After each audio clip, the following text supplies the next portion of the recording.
Hey, stop, tu roules sur le boulevard BD. Cet album est fait pour toi. Première dame. En déplacement dans le quartier des Murnau, le président Thierry Langlois a poursuivi et corrigé un jeune banlieusard qu'il avait insulté. C'est totalement inédit sous la Ve République. Et ça sème la discorde à l'Élysée.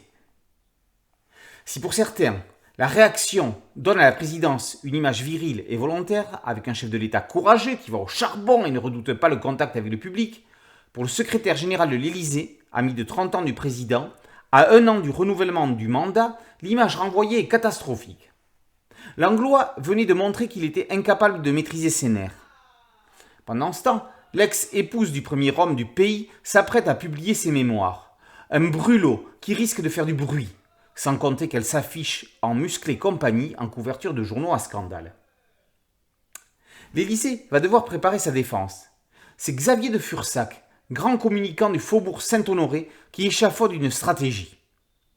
En devenant la nouvelle première dame, Amandine Gélinac, ancienne Miss France et égérie d'une marque de parfum, va effacer la précédente, replacer sur le président toutes les valeurs du désir et le réconcilier avec la nation.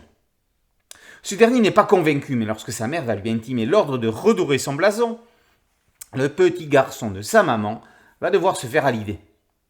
Contre toute attente, une autre femme va se mettre sur la route du président. Victoria Coralie, actrice qui vient de recevoir un prix. Instable, colérique, profondément rebelle à toutes les conventions, l'entourage du chef de l'État lui déconseille d'entrer en relation poussée avec elle. Langlois va évidemment faire le contraire. Didier Tronchet offre à Jean-Philippe Perrot le scénario d'une comédie dramatique pas si éloignée que ça de la réalité. Première dame joue dans la même catégorie que Quai d'Orsay. Ça joue de la politique avec humour et ironie. Thierry Langlois a la suffisance et la prétention d'Emmanuel Macron. Il a le bling-bling de Nicolas Sarkozy et la maladresse de François Hollande.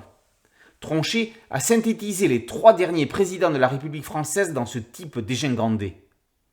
Victoria Coralie joue le rôle du chien dans un jeu de quilles. Elle va tenter de désarçonner le pouvoir avec ses convictions et son franc-parler, en gardant toujours son indépendance. Dans Première Dame, il est question d'intégration, de migrants, de lutte avec le pouvoir, de coups fourrés et de savonnage de planches. Victoria réussira-t-elle à faire ouvrir les yeux à Thierry ? Au dessin, Jean-Philippe Perrot donne du dynamisme et de la rapidité à l'histoire. Les couleurs en différents tons duos font partie intégrante de l'œuvre. Sous une couverture laissant méditer sur la valeur de la République et le patriotisme, Perrot donne une exceptionnelle leçon de colorisation, la plus belle depuis bien longtemps. Première Dame est une comédie dramatique qui réunit tous les genres de récits. Tronchet signe un scénario impeccable, dessiné par un Perrot hors pair. Il paraît même qu'un film est déjà en développement. Première Dame par Tronchet et Perrot est paru aux éditions Glénat. Boulevard BD, c'est un podcast audio, un site dédié et une chaîne YouTube. Merci de liker, de partager et de vous abonner. A très bientôt sur Boulevard BD. Ciao.